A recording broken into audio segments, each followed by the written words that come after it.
제발 한국 남자와 결혼하게 해주세요. 유럽의 여성들이 앞다투어 한국으로 몰려들고 있습니다.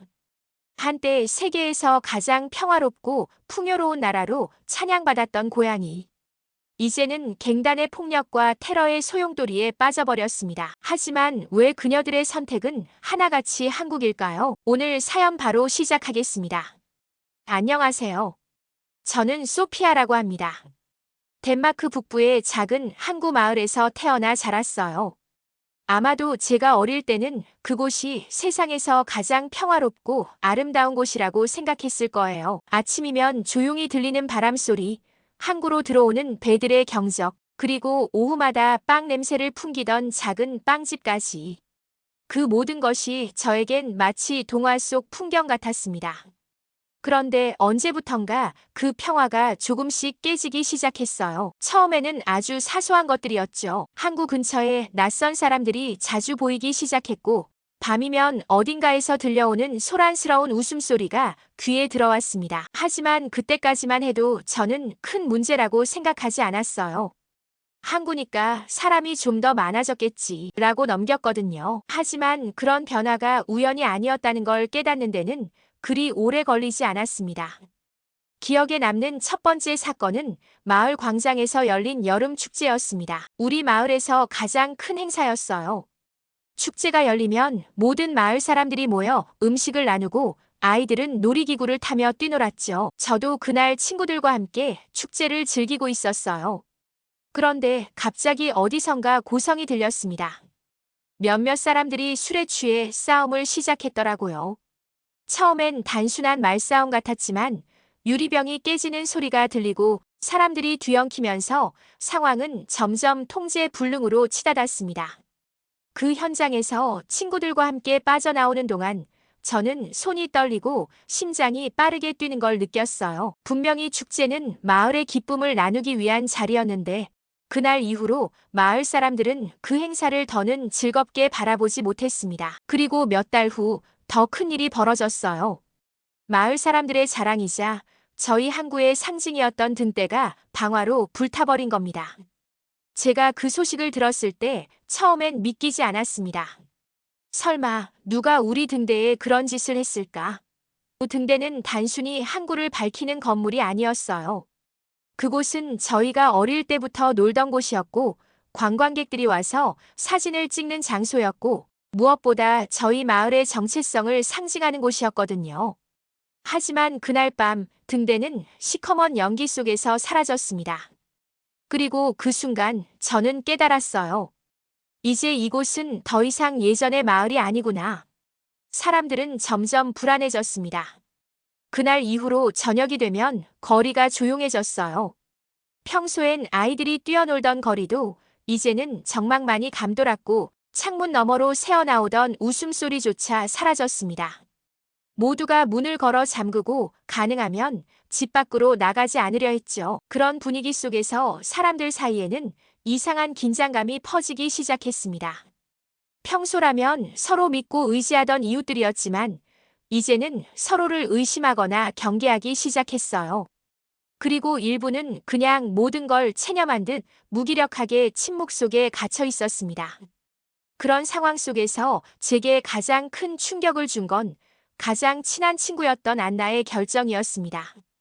안나는 어릴 때부터 저와 늘 함께했던 친구였어요.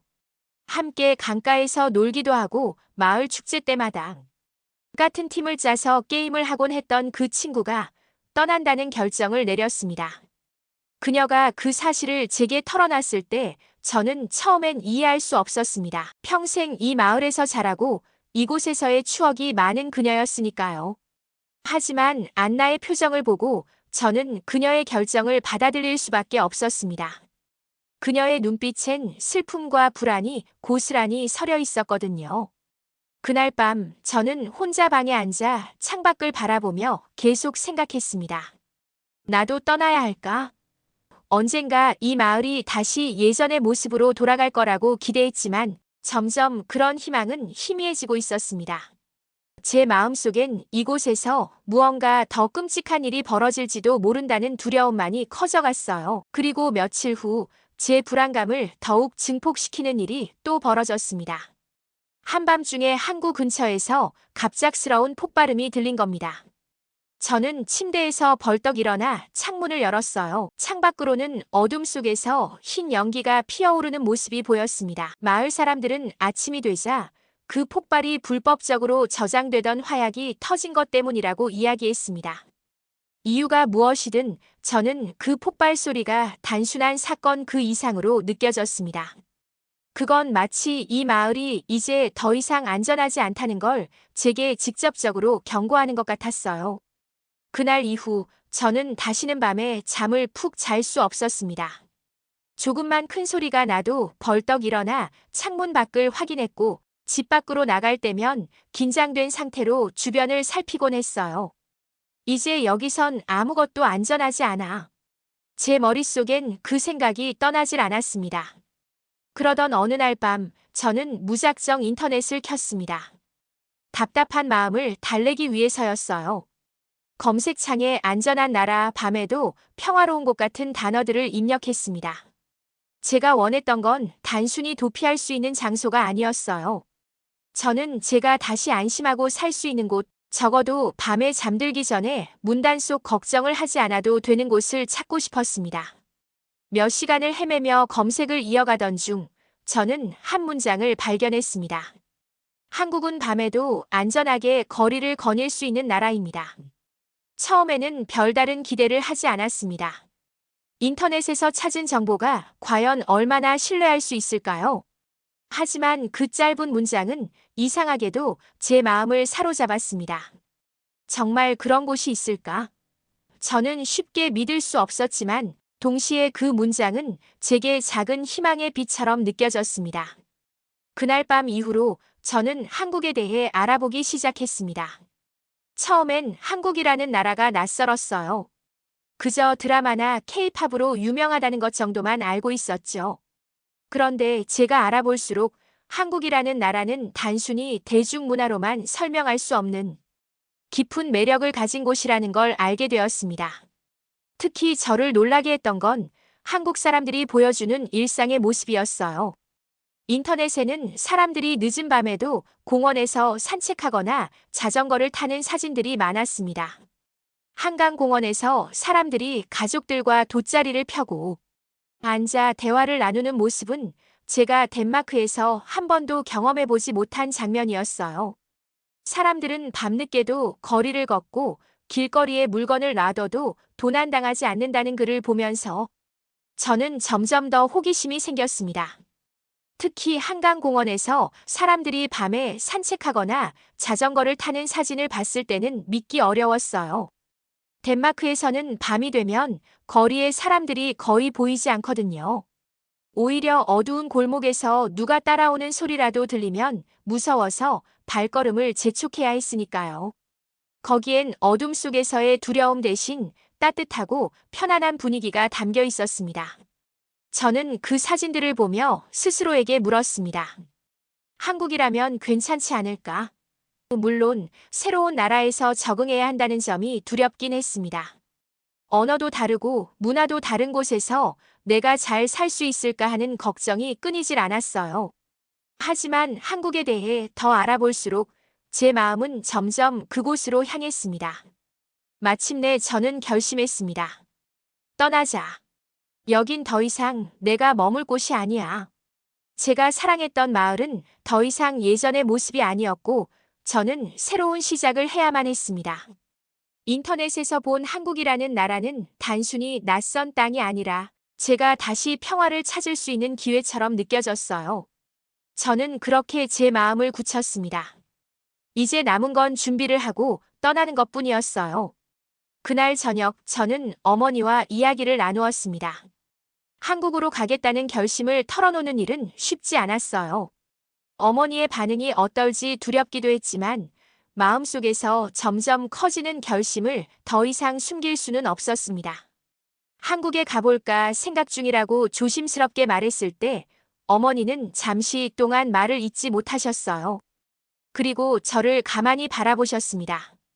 그 눈빛에는 걱정과 이해가 함께 담겨 있었어요. 어머니는 저를 잘 아셨고 제가 이 마을에 더 이상 머무를 수 없다는 걸 알고 계셨던 것 같았습니다. 하지만 그런 선택을 한다는 건 여전히 낯설고 두려운 일이었겠죠. 결국 어머니는 조용히 물으셨어요. 왜 하필 한국인지 거긴 너무 낯선 곳이 아니냐고. 저는 깊게 숨을 들이쉬며 대답했습니다. 한국이 안전하다고 들었고 사람들이 서로를 믿으며 살아간다고. 무엇보다 밤에도 무섭지 않게 거리를 다닐 수 있다는 이야기가 제 마음을 움직였다고요. 제가 어머니께 이런 이야기를 털어놓는 동안 어머니는 말없이 듣고 계셨습니다. 한참을 망설이시던 어머니는 마침내 제 손을 꼭 잡으며 제 선택을 존중하고 어디에 있든 제가 행복하기만을 바란다고 말씀해 주셨습니다. 그 말을 들었을 때 저는 비로소 제 결정이 확고해지는 것을 느꼈습니다. 한국으로 떠나야겠다고 마음을 굳혔어요. 한국행 비행기 표를 끊은 후 저는 묘한 기분에 휩싸였습니다. 한편으로는 새로운 시작에 대한 설렘이 있었지만 다른 한편으로는 알 수 없는 두려움과 걱정이 저를 괴롭혔어요. 낯선 곳에서 혼자 지내야 한다는 부담감, 그리고 그곳에서 내가 정말 잘 적응할 수 있을까 하는 의문이 끊임없이 머리를 맴돌았습니다. 공항으로 떠나는 날, 저는 집 안 곳곳을 바라보며 고향을 떠난다는 게 실감나지 않았습니다. 방 안에 놓인 익숙한 물건들, 창밖으로 보이는 마을 풍경, 어릴 적부터 함께했던 기억들이 머릿속을 스쳐 지나갔어요. 저는 가방을 마지막으로 확인하며 정말 떠나는구나라는 생각을 되뇌었습니다. 이사를 앞둔 사람처럼 가족과 친구들에게 작별 인사를 나눴습니다. 그 중에서도 가장 기억에 남는 건 친구 소피와의 마지막 대화였습니다. 어릴 적부터 항상 함께였던 그녀와 헤어진다는 게 유독 마음에 걸렸습니다. 그녀는 제 결정을 이해하면서도 아쉬움을 감추지 못했어요. 그날 그녀의 표정은 마치 모든 걸 이해하지만 저를 붙잡고 싶어하는 마음을 드러내는 것 같았습니다. 그녀는 제가 떠날 수 있는 용기를 가졌다고 말했지만 제 마음속에서는 그녀와 이 마을에 대한 그리움이 점점 커져만 갔습니다. 안나와의 작별 후 저는 공항으로 향하는 차 안에서 창밖을 바라보았습니다. 지나가는 풍경들이 너무 익숙했지만 동시에 너무 멀게 느껴졌어요. 저는 속으로 혼잣말을 했습니다. 다시 돌아올 수 있을까? 아니면 이곳은 이제 내게 과거로만 남게 될까? 공항에 도착해 비행기에 몸을 실었을 때 저는 정말 모든 걸 떠나고 있다는 걸 실감했습니다. 창밖으로 보이는 하늘 위로 구름이 흘러가는 걸 보며 한국에서의 새로운 삶을 상상해 봤습니다. 한국에서는 모든 게 다를 거야. 그곳에서는 내가 다시 시작할 수 있을 거야. 그런 생각을 되뇌며 저는 비행기를 타고 가는 동안 처음으로 마음이 조금 가벼워지는 걸 느꼈습니다. 14시간의 비행은 길었지만 그동안 저는 새롭게 만날 세상에 대한 희망과 기대를 품으며 시간을 보냈습니다. 인천공항에 도착했을 때 공항 내부는 제가 상상했던 것보다 훨씬 현대적이고 깨끗했어요. 모든 것이 정돈되어 있었고 직원들은 미소를 잃지 않고 사람들을 도와주고 있었습니다. 짐을 찾는 동안 저는 한국에서의 첫인상을 정리해보기 시작했어요. 이곳은 정말 제가 알던 세상과는 다르다는 걸 느꼈습니다. 공항을 빠져나오며 제 머릿속엔 여긴 뭔가 다르다는 생각만 맴돌았습니다. 공항 철도를 타고 서울 시내로 들어가는 동안 창밖 풍경은 저를 계속 놀라게 했습니다. 반짝이는 고층 빌딩들, 거리마다 늘어선 상점들, 그리고 사람들의 분주한 모습까지. 이 모든 것이 낯설었지만 묘하게 저를 끌어당겼어요. 공원과 나무들이 도시 사이사이에 조화를 이루고 있는 모습도 흥미로웠습니다. 숙소에 도착해 짐을 풀면서 저는 마음을 다잡았습니다. 여기서는 달라질 거야. 더는 과거에 얽매이지 않을 거야. 새로운 시작을 위한 다짐이 제 안에서 점점 커졌습니다. 저는 서울이라는 낯선 도시에서 어떤 삶이 펼쳐질지 궁금했어요. 설렘과 걱정이 뒤섞인 상태로 저는 그렇게 첫 발을 내딛었습니다. 숙소에 도착한 저는 여행 가방을 열 생각도 하지 않은 채 창밖을 바라봤습니다. 창문 너머로 보이는 서울의 풍경은 제가 상상했던 것보다 훨씬 크고 화려했어요. 고층 빌딩들이 빼곡히 서 있고 거리마다 반짝이는 간판들과 바쁘게 움직이는 사람들이 보였습니다. 여기가 내가 그토록 궁금해했던 한국이구나. 라는 생각이 들었지만 그 풍경은 저를 압도하는 것 같기도 했습니다. 이 거대한 도시 속에서 저는 너무나 작아 보였어요. 모든 게 낯설고 또 새로운 만큼 두려움과 설렘이 동시에 밀려왔습니다. 피곤함에도 불구하고 저는 숙소에 가만히 있을 수 없었습니다. 몇 시간 동안 비행기를 타고 온 데다 새로운 환경에 대한 긴장감이 아직 남아 있었지만 그보다 이곳의 밤을 경험해보고 싶다는 마음이 더 컸어요. 솔직히 덴마크에서는 밤에 혼자 나가는 일이 드물었어요. 어두운 길에 나서면 불안감이 따라다녔고 낯선 소리나 그림자만으로도 긴장해야 했으니까요. 하지만 여기는 조금 다를지도 모른다는 생각이 들었어요. 숙소를 나서자마자 저는 깜짝 놀랐습니다. 거리는 생각보다 훨씬 밝고 활기찼어요. 덴마크의 조용하고 적막한 밤과는 너무도 대조적이었습니다. 늦은 시간이었는데도 상점들은 환하게 불을 밝히고 문을 열고 있었고 거리마다 사람들이 분주히 오가고 있었습니다. 친구들과 웃으며 대화하는 사람들, 손을 잡고 산책하는 연인들, 심지어는 아이들과 함께 거리를 걷는 가족들까지 보였어요. 이 풍경은 저에게 너무 낯설고 신기했습니다. 제가 익숙했던 밤의 모습과는 완전히 달랐으니까요. 배가 고파진 저는 근처에 있는 작은 편의점에 들어갔습니다. 한국에 오기 전부터 편의점 이야기를 들은 적이 있었어요. 편의점에서 간단한 식사도 할 수 있고 필요한 물건들을 쉽게 구할 수 있다는 말이 떠올랐습니다. 편의점 안으로 들어가자 다양한 물건들이 니틀리 진열되어 있었습니다. 한쪽에는 따뜻한 도시락과 라면이 있었고 다른 쪽에는 음료수와 간식들이 알록달록하게 가득했어요. 저는 한참을 고민하다 라면 하나를 골랐습니다. 라면을 사들고 매장 한쪽에 마련된 작은 테이블에 앉아 라면을 먹으면서 창밖을 바라봤습니다. 사람들이 오가는 모습이 눈에 들어왔어요. 다들 자신만의 속도로 움직이고 있었고 각자의 일상을 살아가는 것 같았습니다. 조용히 걸어가는 사람들, 가벼운 미소를 띤 얼굴들. 그 누구도 서두르거나 긴장한 모습은 보이지 않았어요. 이 모든 광경이 너무나 평화로워 보였고 그 순간 떠나온 덴마크가 생각났습니다. 덴마크에서는 밤이면 대부분의 사람들이 집 안에 머물고 어두운 거리에서는 두려움이 일상이었거든요. 그런데 이곳에서는 처음으로 밤에 느껴보는 안전함과 여유가 저를 감싸는 것 같았습니다. 식사를 마치고 숙소로 바로 돌아가기는 아쉬웠습니다. 그래서 조금 더 걸어보기로 했어요. 우연히 지도를 보다 보니 한강공원이 가까이 있다는 걸 알게 됐습니다. 공원을 걸으며 한국의 밤이 어떤 모습인지 더 알아보고 싶었어요. 한강공원에 가까워질수록 소란스러운 소리가 들려왔습니다. 사람들이 삼삼오오 모여 웃고 이야기하는 소리, 자전거가 지나가는 소리, 멀리서 들려오는 음악 소리까지. 공원에 도착하니 잔디밭 위에 돗자리를 깔고 앉아있는 가족들과 조깅하는 사람들, 자전거를 타고 다니는 부모와 아이들이 눈에 들어왔습니다. 이곳에서의 밤은 제가 상상했던 것 이상으로 평화롭고 따뜻했어요.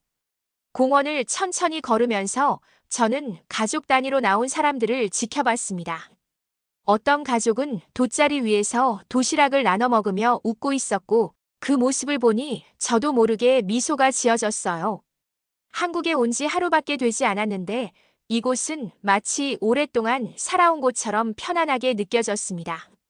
저는 한강을 따라 걸으며 공기가 선선하게 느껴지는 밤의 여유를 만끽했습니다.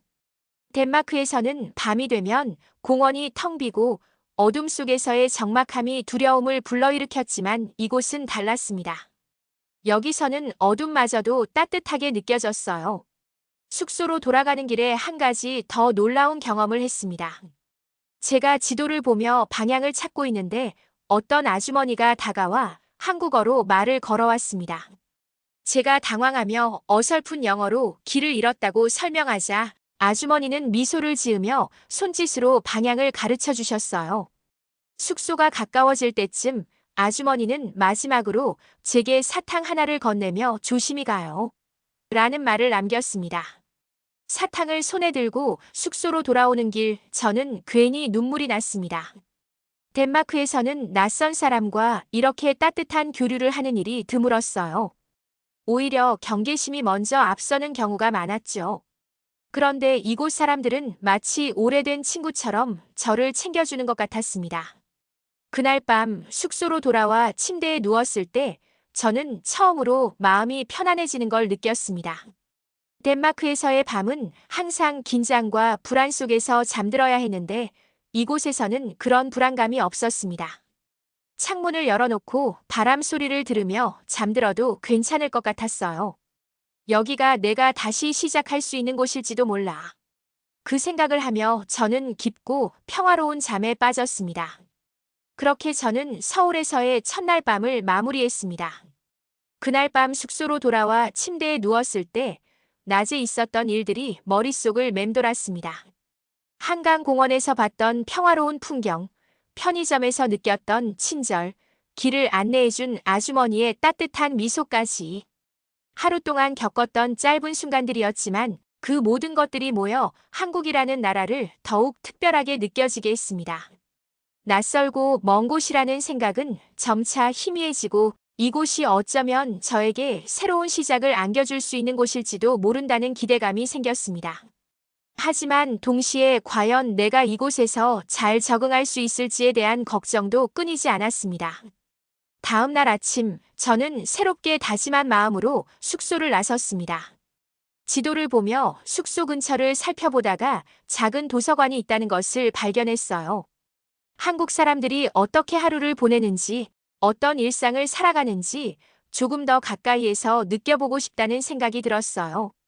도서관은 그만큼 제게 흥미로운 장소였습니다. 도서관에 들어서자 조용하고 깔끔한 분위기가 가장 먼저 저를 반겼습니다. 사람들은 각자 자신의 책이나 노트북에 집중하며 시간을 보내고 있었고 그 차분한 분위기는 저를 편안하게 해줬어요. 저는 한국의 현대사에 관한 영어 책을 찾아 책장을 넘기기 시작했습니다. 제가 겪은 이 나라의 현재 모습과 그것을 형성한 과거를 더 깊이 알고 싶었거든요. 책을 읽으며 저는 이 나라가 겪었던 아픔과 그것을 이겨낸 강인함에 대해 조금씩 이해하게 됐습니다. 그날 도서관에서 우연히 만난 한 남성은 제게 한국에 대해 새로운 시각을 열어준 계기가 됐습니다. 그는 자신을 여행 칼럼니스트라고 소개했고 세계 곳곳을 다니며 글을 쓰는 일을 한다고 했어요. 그의 이야기를 들으며 저도 덴마크에서 여행을 좋아했던 추억이 떠올랐고 우리는 자연스럽게 대화를 나누게 됐습니다. 그와의 만남 이후 우리는 종종 연락을 주고받으며 한국 곳곳을 함께 다녔습니다. 그는 저를 전통 한옥 마을로 데려가 그곳에서 과거와 현재가 조화롭게 공존하는 모습을 보여줬습니다. 고즈넉한 돌담길을 걸으며 느꼈던 정겨움과 그 너머로 보이는 현대적인 도시의 풍경은 이 나라가 가진 독특한 매력을 다시 한번 느끼게 해줬습니다. 또 한 번은 그가 저를 조용한 골목 시장으로 데려갔습니다. 그곳은 크고 화려한 쇼핑몰과는 달리 사람들 사이에 따뜻함과 정이 넘치는 곳이었습니다. 상인들이 서로 농담을 주고받는 모습, 손님들에게 친절하게 설명을 덧붙이며 물건을 파는 모습에서 저는 이 나라 사람들의 공동체적인 면모를 강하게 느꼈습니다. 시장 한쪽에서 떡을 파는 할머니는 저를 보며 환하게 웃으셨고 제게 떡 한 조각을 건네며 여기서는 잘 지낼 수 있을 거야라고 격려해 주셨습니다.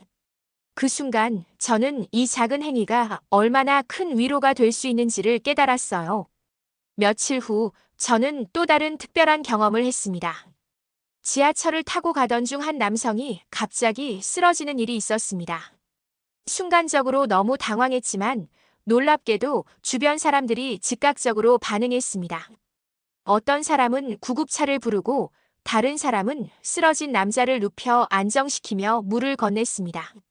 모든 것이 순식간에 이루어졌고 그 과정에서 아무도 주저하거나 머뭇거리지 않았습니다. 이 모든 장면을 지켜보며 저는 한국 사람들이 위기의 순간에 얼마나 협력적이고 이타적인지를 실감했습니다. 덴마크에서는 이런 상황에서 사람들이 주로 망설이거나 남의 일처럼 지나치곤 했거든요. 시간이 지나면서 저는 한국에서의 생활이 단순히 낯선 문화를 경험하는 것 이상이라는 걸 깨달았습니다. 이곳 사람들은 작은 친절로도 큰 온기를 만들어냈고 그 따뜻함은 저에게 잃어버린 신뢰와 희망을 다시금 느끼게 해줬습니다. 그리고 한국에서의 생활은 저에게 예상치 못한 또 다른 변화를 가져왔습니다. 한강을 걸으며 함께 이야기를 나눈 민혁과의 관계는 점점 더 깊어졌습니다. 그는 제가 한국에서 처음 만난 사람 중 한 명이었고, 이 나라를 이해하는데 많은 도움을 주었던 사람이었죠. 그의 이야기를 들으면서 저는 한국이라는 나라뿐 아니라 제 자신에 대해서도 많은 걸 배울 수 있었습니다. 어느 날 밤 우리는 다시 한강을 걷고 있었습니다. 선선한 바람이 불어오고 강물 위로 도시의 불빛이 반짝이는 풍경이 너무도 아름다웠어요. 그 순간 민혁은 걸음을 멈추고 제게 조용히 말을 건넸습니다. 그는 제가 한국에서 많은 걸 배우고 느꼈다고 말하며 이제는 제가 어떤 사람인지 더 알고 싶다고 했습니다. 그 말을 들었을 때 저는 심장이 두근거렸습니다. 한국에 오기 전에는 이곳에서 새로운 삶을 시작하겠다는 생각밖에 없었지만 이곳에서 만난 인연은 제게 단순히 새로운 삶 이상의 의미를 주고 있었습니다. 지금 저는 한국에서의 삶을 새로운 시각으로 바라보고 있습니다. 덴마크에서 잃어버렸던 신뢰와 따뜻함을 이곳에서 다시 찾았고 앞으로 펼쳐질 삶에 대한 기대감으로 가득 차 있습니다. 한국은 단순히 제가 도망쳐온 곳이 아니라 저에게 다시 희망과 사랑을 가르쳐준 나라가 되었습니다. 이야기 들어주셔서 정말 감사해요.